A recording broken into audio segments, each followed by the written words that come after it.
భారత్లోని అన్ని ఛానల్స్ ను ఆంధ్రదేశంలో ప్రసారం చేస్తున్న ఏకైక network city cable. Welcome to city cable news. బులెటిన్ల ముందుగా headlines. Online betting apps, rummy games మీద స్పెషల్ ఇన్వెస్టిగేషన్ టీంను ఏర్పాటు చేస్తాం. సీఎం రేవంత్ రెడ్డి.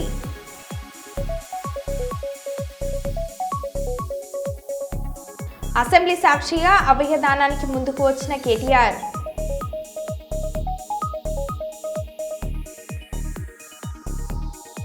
వైసీపీకి మరొక బిగ్ షాక్.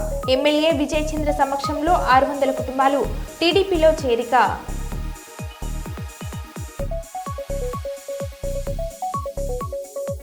నకిలీ కల్తీ విత్తనాలు సరఫరా చేసే ముఠా అరెస్ట్.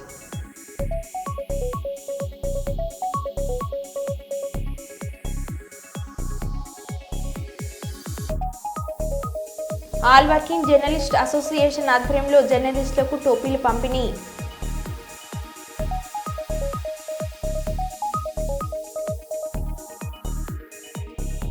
ఏప్రిల్ తొలి వారంలో డిఎస్సి నోటిఫికేషన్. పాఠశాలలు ప్రారంభించేలోగా పోస్టులు ఇస్తాం. సీఎం చంద్రబాబు.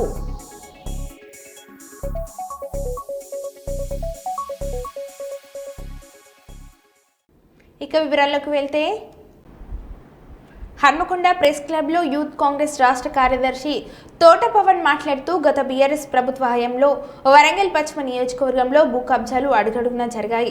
మాజీ ఎమ్మెల్యే దాస్యం వినయ్ భాస్కర్ అనుచరులు రంజిత్ రెడ్డి రౌడీలను పెంచి పోషిస్తూ అమాయకులపై దాడులు చేస్తూ ప్రజలను భయభ్రాంతులకు గురిచేశారు. ఇప్పుడు ప్రశాంతంగా ఉన్న వరంగల్ పశ్చిమ నియోజకవర్గంను మళ్లీ భూ కబ్జాలతో కలుషితం చేసే ప్రయత్నం చేస్తున్నారు. కాంగ్రెస్ పార్టీ అధికారంలోకి రాగానే నాయని రాజేందర్ రెడ్డి ఎమ్మెల్యేగా గెలవగానే నియోజకవర్గంలో భూ కబ్జాలకు చరమగీతం పాడే విధంగా చర్యలు తీసుకున్నారు. ఎమ్మెల్యే క్యాంప్ కార్యాలయంలో కూడా భూ పంచాయతీలు చేయరాదు అని గోడపత్రాలు కూడా ఉన్నాయని అన్నారు. ఎంతో మంది ప్రజలకు అన్యాయం చేసిన మాజీ ఎమ్మెల్యే వినయ్ భాస్కర్ అనుచరుడు రంజిత్ రెడ్డి ఈ రోజు బయటకు వచ్చి వాళ్ళకి న్యాయం చేయాలని అడగడం హాస్యాస్పదం అంటూ తోట పవన్ మండిపడ్డారు. దురుద్దేశంతో నాయని రాజేందర్ రెడ్డిపై తప్పుడు ఆరోపణలు చేయడం సరికాదని అన్నారు. ఎమ్మెల్యే ఎలాంటి భూ వివాదంలో జోక్యం చేసుకోలేదని, ఎవరైనా వచ్చినా న్యాయస్థానం దృష్టికి తీసుకువెళ్తామని సూచించారు. జిల్లాలో వరంగల్ పశ్చిమ నియోజకవర్గం అభివృద్ధి విషయంలో ముందుకు దూసుకుపోతుంటే చూసి ఓర్వలేని వినయ్ భాస్కర్ అనుచరులు విష ప్రభావం చేసేందుకు ప్రయత్నిస్తున్నారని తోట పవన్ ఆరోపించారు. అలాగే మిగతా ఎంతోమంది ఉద్యోగస్తులపైన దాడులు చేయించాడు. అలాగే నిన్న మొన్న జరుగుతున్నటువంటి పిల్లల కిడ్నాప్ కేసులో కూడా ఆయనకు హస్తం ఉన్నాయని చెప్పి కూడా కొన్ని వార్తలు తెలిసినాయి. మరి దీని మీద కూడా పోలీసులు దర్యాప్తు చేయాలి. ఒక నేరస్తుడు, ఒక హంతకుడు, ఒక రౌడీ క్యారెక్టర్ ఉన్నటువంటి రంజిత్ రెడ్డి ఈ రోజు వాళ్ళ తల్లిని వాళ్ళ అక్కడి ముందు పెట్టి మళ్ళీ భూ కబ్జాలకు తెరలేపడానికి చూస్తా ఉన్నాడు. ఇది అమానుషం అని చెప్పి మేము విజ్ఞప్తి చేస్తున్నాం. మేము వినయ్ భాస్కర్ కూడా విజ్ఞప్తి చేస్తున్నాం. వినయ్ భాస్కర్ గారు, మీరు గతంలో ఇలాంటి రౌడీలను గూండాలను పెంచి పోషిస్తేనే మీకు ప్రజలందరూ కూడా బుద్ధి చెప్పిడు. మళ్ళీ ఇలాంటి రౌడీలను గూండాలను మళ్ళీ ప్రజల్లోకి తోలితే ఈసారి మిమ్మల్ని మీకు రాజకీయ భవిష్యత్తే లేకుండా చేస్తానని చెప్పి కూడా నేను విజ్ఞప్తి చేస్తా ఉన్నా. ఇంకొకసారి కనుక మా నాయకుడు వరంగల్ పశ్చిమ శాసనసభ్యులు నాయని రాజేందర్ రెడ్డి గారి పైన ఇటువంటి లేనిపోని ఆరోపణలు చేస్తే మాత్రం ఎటువంటి సబబుగా ఉండదని చెప్పి కూడా చెప్తా ఉన్నాను. ఆయన మంచితనాన్ని మీరు చాదగనితనంగా తీసుకుంటే బాగుండదు. ఆయన అమాయకత్వాన్ని, ఆయనకున్నటువంటి ఓపికను మీరు పరీక్షించాలని చూస్తే బాగుండదు. ఆయనకున్నటువంటి సహనాన్ని మీరు రెచ్చగొట్టాలని చూస్తే మాత్రం కార్యకర్తలుగా మీ మౌరం కూడా ఊరుకునే ఉద్దేశం లేదు. దయచేసి నేను వినయ్ భాస్కర్ కి కానీ లేదా ఆయన ఇంకా ఉన్నటువంటి చెంచాలకు గూండాలకు చెప్పేది ఏంటంటే, ప్రజా సమస్యల మీద మీరు కొట్లాడండి. ఇక్కడ జరుగుతున్నటువంటి అభివృద్ధి మీద మీరు ఏమంటే ప్రశ్నలు చేయండి. మీరు ఇలాంటి వాటి మీద మీరన్నా ప్రజాస్వామ్యబద్ధంగా మాట్లాడండి. కానీ మళ్ళీ ఎంతసేపు భూములు మీ జీవితం అంతా ప్రజల భూములు దోచుకొని తినడం తప్ప మీకు ఇంకా వేరే ఇంకా అంశం లేదా, వేరే పాయింట్ లేదా అని చెప్పి కూడా మేము ఈ సందర్భంగా తెలియజేస్తాను. ఇక్కడ ఉన్నటువంటి మీడియా మిత్రుల ద్వారా కూడా నేను విజ్ఞప్తి చేసేది ఏంటంటే, ఈ దాస్యం వినయ్ భాస్కర్ అనుచరులు, గూండాలు, రౌడీలు ఏవైతే ప్రశాంతంగా ఉన్న వరంగల్ పశ్చిమ నియోజకవర్గ రాజకీయ పరిస్థితిని కూడా మళ్లీ గూండాయిజంతో, మళ్లీ భూ కబ్జాలతో ఈ వాతావరణం అంతటి కూడా కలుషితం చేసి చెడగొట్టాలన్నటువంటి ఉద్దేశంతో వాళ్ళు మళ్లీ తెర మీదకి, రోడ్ల మీదకి వచ్చేటువంటి ఉద్దేశం చేస్తా ఉన్నారు. మరి ఇదంతా కూడా ప్రజలకు అర్థమయ్యే విధంగా మీరు మీడియా మిత్రులందరూ కూడా సహకరించి ఇది ప్రజలకు అర్థమయ్యేలా చేరేయాలని చెప్పి కూడా మేము మనస్ఫూర్తిగా కోరుతా ఉన్నాం. ఆ రోజు మా మీద దాడి చేసినంతా కూడా మీ అందరికీ తెలుసు, మమ్మల్ని చంపడానికి చూసిండ్రు. మరి అటువంటి గుండాలు దుండగులు ఈ రోజు మళ్ళీ రోడ్ల మీదకి వచ్చి భూ కబ్జాల పేరు మీద మా నాయకుల మీద మా నాయకుడు రాజేందర్ రెడ్డి గారి మీద ఆరోపణలు చేయడం, అలాగే కాంగ్రెస్ పార్టీ ప్రజా పాలనని కూడా వాళ్ళు రాక్షస పాలన అనడం కూడా ఇది ఎటువంటి సబబు కాదు.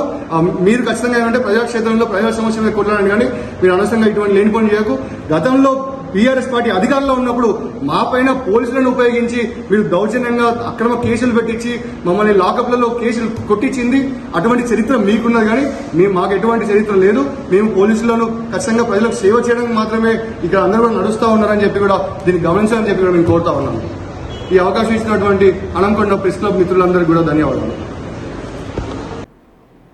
అసెంబ్లీ సాక్షిగా అవయవ దానానికి ముందుకు వచ్చిన కేటీఆర్ అవయదానం బిల్లుపై జరిగిన చర్చ సందర్భంగా సభలో తాను అవయదానానికి సిద్ధంగా ఉన్నట్లు కేటీఆర్ ప్రకటించారు. మనం లక్షలాది మంది ప్రజలకు ప్రతినిధులం, మనం అందరికీ ఆదర్శంగా నిలవాలి. మన నియోజకవర్గాల్లో కూడా అవయదానం అంశంలో చైతన్యం తీసుకురావాలి, ప్రజలందరికీ దీనిపై అవగాహన కల్పించాలని అన్నారు. ఈ మేరకు ఆలోచనలో ఉన్న సభ్యులు ముందుకు వస్తే శాసనసభ ప్రాంగణంలోని సంతకాల సేకరణ చేపడతామని స్పీకర్కు సూచన. అందరికంటే ముందు తానే సంతకం చేస్తానని సభలో ప్రకటించిన కేటీఆర్ అవయదానం అనేది గొప్ప మానవనీయ చర్య, ఇది మరింత మందికి జీవితాన్ని ప్రసాదిస్తుందని కేటీఆర్ అన్నారు. మనందరం కూడా ఇక్కడ ఉన్న వాళ్ళందరం కూడా if we can lead by example, మన ఒక్కొక్కరం కూడా 2 లక్షల మందికి 3 లక్షల మందికి ప్రతినిధులం సార్ ఇక్కడ. కాబట్టి ఒకరోజు స్పీకర్ గారు దయచేసి మీరు హౌస్లోనే ఇక్కడ అసెంబ్లీలోనే ఒకరోజు అందరం కూడా పేపర్ సైనింగ్ క్యాంపెయిన్ కూడా పెట్టినట్టయితే సైన్ చేయాలనుకునే వాళ్ళం, ఎందుకంటే అందరం కూడా ఎమ్మెల్యేలు, మనం లెటర్స్ లీడ్ బై ఎగ్జాంపుల్. మన నియోజకవర్గాల్లో ఆర్గాన్ డొనేషన్ ని ఎంకరేజ్ చేస్తే నేను వరుస ముందుండి నేను సంతకం పెట్టడానికి మొదటి సభ్యుడిగా ముందుకు వస్తున్నాను. Thank you.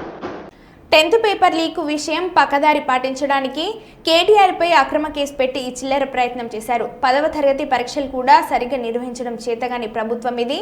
పిల్లల భవిష్యత్తుతో ఆడుకుంటుంది ప్రభుత్వం. నకరేకల్లో కేటీఆర్పై పెట్టిన కేసు చిల్లర కేసు. సీఎం రేవంత్ డైరెక్షన్లోనే కేసు పెట్టారు. పరీక్షలు సరిగ్గా నిర్వహించమని కోరితే కూడా కేసులు పెడుతున్నారు. ప్రశ్నించిన వారిపైనే కేసులు నమోదు చేస్తున్నారు. బీఆర్ఎస్ పార్టీకి నాయకులకు కేసులు కొత్త కాదు, పోరాడటం కొత్త కాదు. ముఖ్యమంత్రి కార్యాలయం నుండి ఆర్డర్ రాగానే సెకండ్ల మీద కేసులు నమోదు చేస్తున్నారు. పేపర్ లీకేజీ కేసులో అసలు నిందితులను తప్పించారు. ఇప్పటికైనా రేవంత్ రెడ్డి చిల్లర వేషాలు మానుకోవాలి.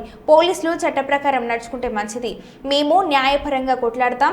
ఎన్ని కేసులు పెట్టుకుంటారో పెట్టుకోండి, మేము అధికారంలోకి వచ్చాక అన్ని తెలుస్తామని మాజీ మంత్రి ఎమ్మెల్యే జగదీష్ రెడ్డి అన్నారు. కేసులు తప్ప ఇంకొకటి కాదు. దిలీప్ పైన కానీ కేటీఆర్ గారి పైన కానీ ఆ పెట్టిన కేసు దాన్ని చూస్తే అది నవ్వుకుంటారు ఎవరైనా, జడ్జిలతో సహా, ఎంత హాస్యాస్పదంగా ఉంటుందో. దిలీప్ కానీ కేటీఆర్ గారు కానీ ఇద్దరు కూడా అరెస్ట్ అయిన వార్త వచ్చిన తర్వాతనే, ఆ నేరస్తులు ఎవరో ప్రభుత్వమే చూపించిన తర్వాతనే, పోలీస్ శాఖ చూపించిన తర్వాతనే వెంటనే దీనిపైన విచారణ చేయండి, దోషులపైన చర్యలు తీసుకోండి, పరీక్షలు సక్రమంగా నిర్వహించండి అని చెప్పారు. అందులో రేవంత్ రెడ్డి నోట్ల నుంచి వచ్చే బూతు ఒక్కటి కూడా లేదు, అసభ్య పదజాలం అసలు లేదు, ఎవరినో కించపరిచేది దాంట్లో ఏమాత్రం కూడా లేదు. ప్రభుత్వాన్ని డిమాండ్ చేసింది, పరీక్షలు నిర్వహణ నేర్చుకోండి, పిల్లల భవిష్యత్తుతోనే ఆడుకోకండి, ఇది మీ మద్దతుతోనే, మీ ప్రభుత్వంలో ఉండే పెద్దల అందరితోనే జరుగుతున్నటువంటివి అనే విషయాన్ని స్పష్టంగా ప్రభుత్వం దృష్టికి తీసుకురాదలుచుకున్నారు. కానీ వాళ్ళ ఆగమేఘాల మీద దాదాపుగా పిటిషన్ రాకముందే ఎఫ్ఐఆర్ రెడీ చేసి పెట్టుకున్నట్టుకున్నారు. వాస్తవానికి బిఎన్ఎస్ ప్రకారం 15 రోజుల్లో ఎప్పుడైనా చేసి పిటిషన్ ఇచ్చిన తర్వాత ఎఫ్ఐఆర్, కానీ సెకండ్ల మీద పిటిషన్ ఇవ్వడం, ఎఫ్ఐఆర్.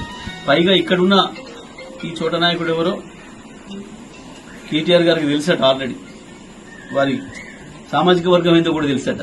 ఇది ఇంకా చాలా ఆశ్చర్యంగా ఉంది. అంటే ఇది ఏంది, ప్రభుత్వం తన అసమర్థతను, తన చేతకంతనాన్ని బయట పెట్టకుండా ఉండడం కొరకు ఎవరినో భయపెట్టించి రాజ్యం చేస్తామని ఒక మూర్ఖ ప్రయత్నం. ఇదే సందర్భంలో పేపర్లు లీక్ అయిన విషయం చర్చకు రాకుండా ఉండాలంటే ఇటువంటిది ఏదో జరగాలి ఇంకొకటి అని చెప్పి ఒక చిల్లర ఎత్తుగడలో భాగంగా చేసే కేసు తప్ప ఇది ఇంకోటి కాదు. నల్గొండ జిల్లా ఎస్పీ మీరు సమాధానం చెప్పాల్సి ఉంటుంది. ఏ రకంగా ఎఫ్ఐఆర్ నమోదు చేసిండ్రో ఎట్లా చేసి వచ్చినా ప్రభుత్వమే పిటిషన్ తయారు చేసి ముఖ్యమంత్రి గారి ఆఫీస్ నుంచి కాంప్లైంట్ తయారు చేసి పంపించి సెకండ్ల మీద హడావుడిగా కేసులు పెడుతున్నారు. అదే లీకేజ్ కేసులో, పేపర్ లీకేజ్ కేసులో నిందితుల్ని పట్టుకోవడానికి, నిందితులను బయట పెట్టడానికి చాలా రోజులు పట్టింది వీళ్ళకు. దాన్ని మూసేసే ప్రయత్నం చేసినారు. కానీ మొత్తం బహిరంగమైన తర్వాత తప్పని పరిస్థితులలో ఎఫ్ఐఆర్లు చేసి విచారణ చేస్తున్న హడావుడి చేశారు. తెల్లవారే దాని నుంచి పక్కదారి పట్టించడం కొరకు ఈ చిల్లర ప్రయత్నం చేసిండ్రు. ఈ కేసులు, ఈ ఎఫ్ఐఆర్లు ఇవి మమ్మల్ని భయపెట్టలేవు. కేటీఆర్ని, దిలీప్ని ఎంతో తొందరగా జైలు పంపాలనే ఆతృత ఉన్నట్టుంది రేవంత్ రెడ్డికి. రేవంత్ రెడ్డి ఈ చిల్లర ప్రయత్నాలు మానుకో, ఈ చిల్లర వేషాలు మానుకో. ఇటువంటివి హనుమంతుని ముందట కుప్పిగంతులు లాంటివి. ఉద్యమాల నుంచి వచ్చిన వాళ్ళం, ఈ కేసులు ఇవన్నీ తెలియని వాళ్ళం కాదు. ఇప్పటికైనా పరిపాలన నేర్చుకో తప్ప ఈ చిల్లర ప్రయత్నాలతోని నువ్వేదో. భద్రాచలం భవనం కూలిన సంఘటనలో ఒక కార్మికుడు మృతి. 11:30 గంటల పాటు శిథిలాల కింద చిక్కుకొని మృత్యుతో పోరాడిన కామేష్ రెస్క్యూ చేసి కాపాడిన 10 నిమిషాలకే మృతి చెందిన కామేష్ భవన శిథిలాల కింద నుంచి రక్షించి హుటాహుటిన భద్రాచలం ప్రభుత్వ ఆసుపత్రికి తరలించగా మృతి చెందిన కామేష్ శిథిలాల కింద మరొకరు చిక్కుకున్నట్లు సమాచారం. మొదట 6 మృతి చెందినట్లు వార్తలు వచ్చినా 2 మాత్రమే చిక్కుకున్నారని, అందులో ఒకరు మృతి చెందారని నిర్ధారించిన అధికారులు.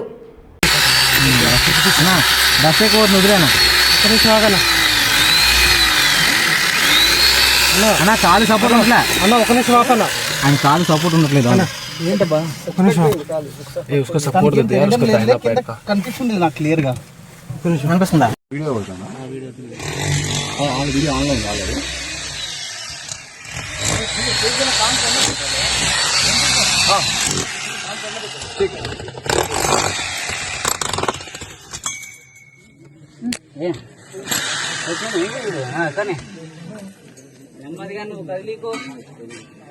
ఈ బిల్డింగ్ కట్టేటప్పుడు నేను పుణ్యం ప్రదీప్ అన్న మేము గొడవ చేస్తాం. వీడియోస్ అన్నీ ఉన్నాయి, ఇవో ఏం లేదు.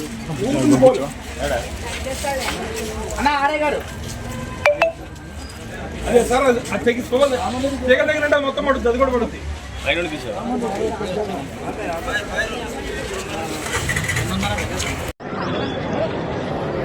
ఇది భద్రాచలం రామాలయం దగ్గర 6 అంతస్తులు నీలమట్టం అయిపోయింది. ఇక్కడ అమ్మవారి గుడి కట్టించారు. మరీ దారుణంగా వద్దని చెప్పారు, అయినా కానీ బిల్డింగ్ కట్టాడు. అన్ని స్టేర్లు ఆగదని చెప్పాను కానీ కట్టారు, కానీ మొత్తం నీలమట్టం అయిపోయింది.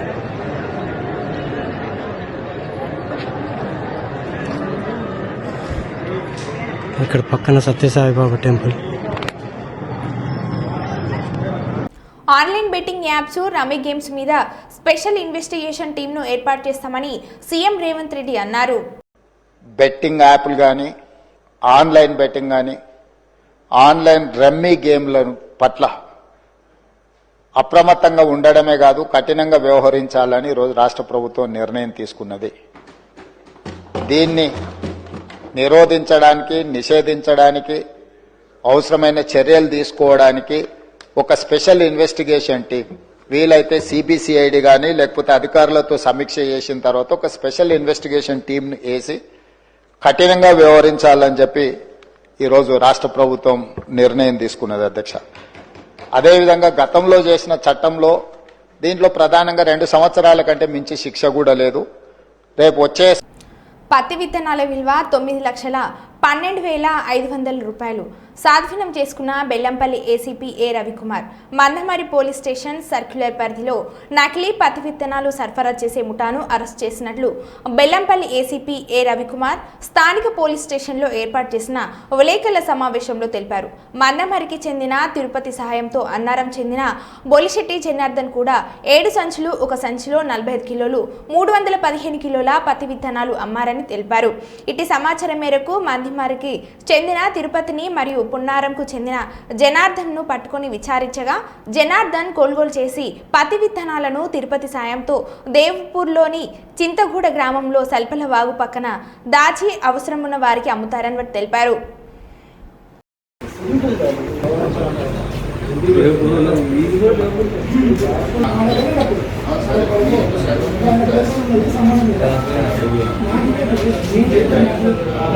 రజాక్ మీద ఈ కేసు కాకుండా గతంలో ఒక 2 కేసులు నమోదైంది. వెంటనే పాత కేసులు ఉన్నాయి. అట్లాగే జనార్దన్ మీద జనార్దన్ 2 ఇది 3 బయట ఏంటంటే ఆడ కేవలం తీసుకుంటా కేసు పెడతాను. స్టేషన్ బెల్ ఇచ్చేసరికి మళ్ళీ రోడ్డు మీద కనబడుతూ ఉన్నాం. అక్కడ ఏమవుతుంది దందా చేస్తే ఏం కాదు అనేది ఒకటి.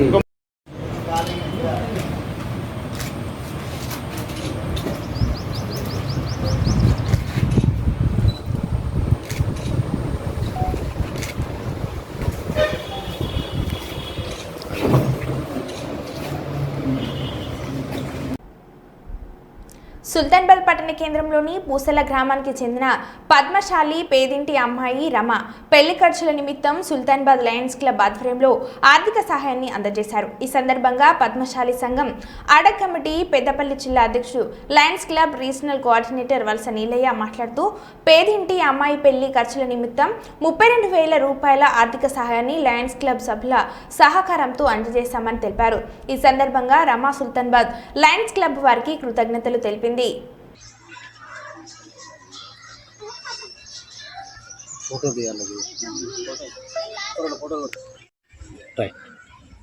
ఈరోజు సుల్తానాబాద్ లయన్స్ క్లబ్ ఆధ్వర్యంలో ఒక పద్మశాలి పేదింటి అమ్మాయికి గతంలో అంటే నేను పద్మశాలి సంఘం అధ్యక్షునిగా ఉన్నప్పుడు 2012 లోపల వెంగళ రాజేశం సన్ ఆఫ్ లస్మయ్య గారు 2012-13 ప్రాంతంలో చనిపోయాడు. అప్పుడు వారి బిడ్డ ఏదైతే రమ ఉన్నదో ఆ అమ్మాయి చిన్న అమ్మాయి, ఆ అమ్మాయి యొక్క పెళ్లి ఖర్చుల నిమిత్తము ఆ రోజున ఒక 13,000 రూపాయలు అమ్మాయి పేరట మరియు నా పేరట జాయింట్ అకౌంట్గా పెళ్లి ఖర్చుల కొరకని చెప్పి సుల్తానాబాద్ SBHలో ఓపెన్ చేసి ఫిక్స్డ్ డిపాజిట్ చేయడం జరిగింది. ఆ అమ్మాయికి ఈ మధ్య లోపలనే పెళ్లి నిశ్చయమైన సందర్భంగా ఆ యొక్క అమౌంట్ను రిలీజ్ చేసి ఈరోజు 32,000 రూపాయలు ఆ అమ్మాయికి పూసాల వెంగళ ఏదైతే చనిపోయినటువంటి రాయేశం వారి కూతురుకు ఈరోజు అప్పగించడం జరిగింది.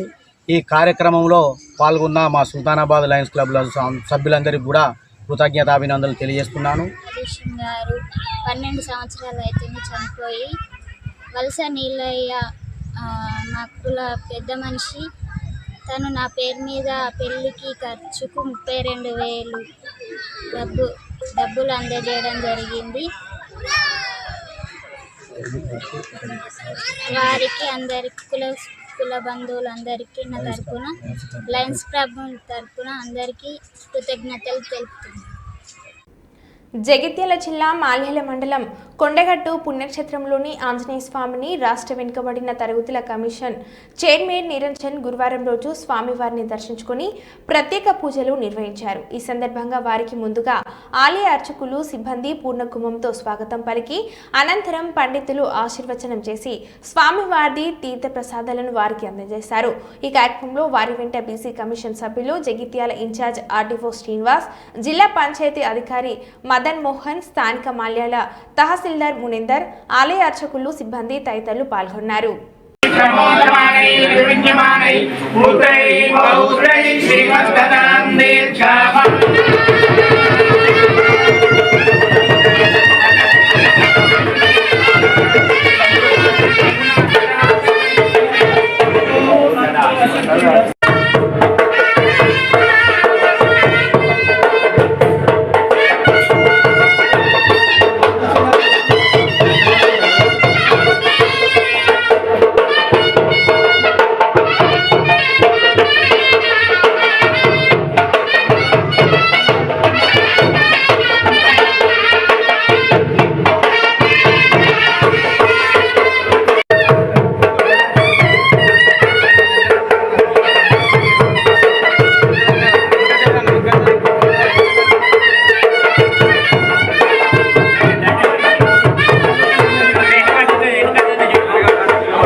జిల్లా గుడిపల్లి మండలంలోని అగస్య ఇంటర్నేషనల్ ఫౌండేషన్కు చేరుకున్న Bhuvaneswari.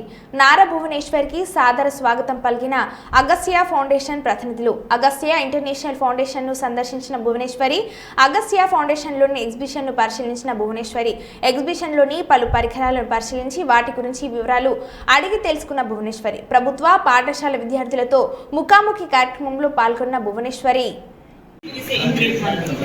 So person will be climbing here and we will automatically know when the switch is on.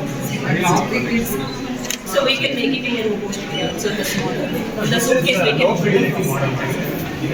Sir, 3 members మాత్రమే. చెప్పు గిరి 3 members అనే. చాలు. ఊరికేంది. ఎట్ట బాగుంది. Visual Please come and have. Hey, don't crowd inside here. Please don't allow it. Okay, see inside that how that. They wanted to make a robust model of this. I wanted to patent it because the university professor said.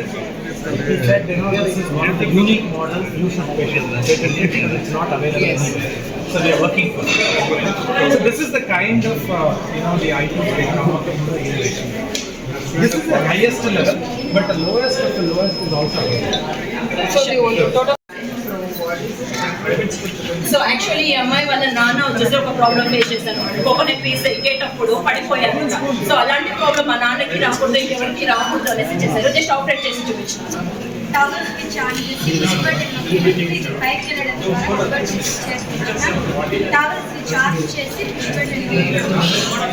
Madam ఇది ఒక platform ఇక్కడ connect చేసి gate systems అనేది use చేశారు madam. So ఇది మనం current poles కి కానీ లేదా స్ట్రీట్ లైట్ ఏరియాస్ కి కానీ వెళ్ళేటప్పుడు ఆ ఏరియాలో ఇది ఇన్ఫిట్ చేసుకోవచ్చు సార్. ఇది సూట్ కేస్ లో కూడా మనం పెట్టుకుని వెళ్ళిపోవచ్చు అనమాట. బ్యాటరీస్ ఈవెన్ మనకి పవర్ బ్యాటరీ కావాలన్నా కూడా యూజ్ చేసుకోవచ్చు. వాళ్ళు ఇంకా పైకి వెళ్తారు మనకి.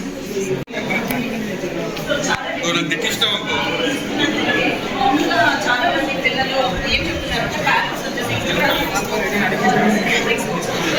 సో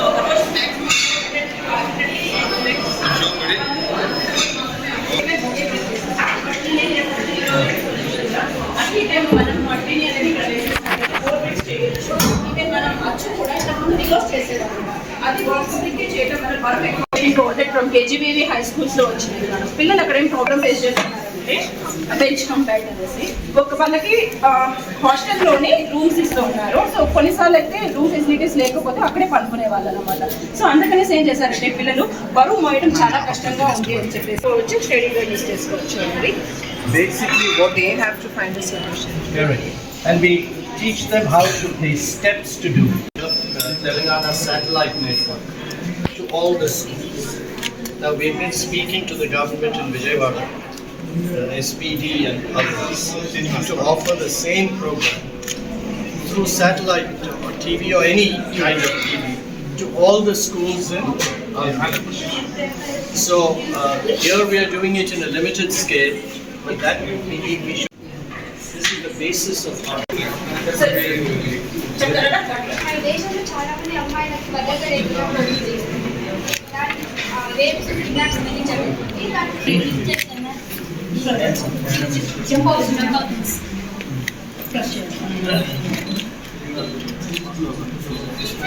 మనకి స్కోర్ అనేది వస్తుంది.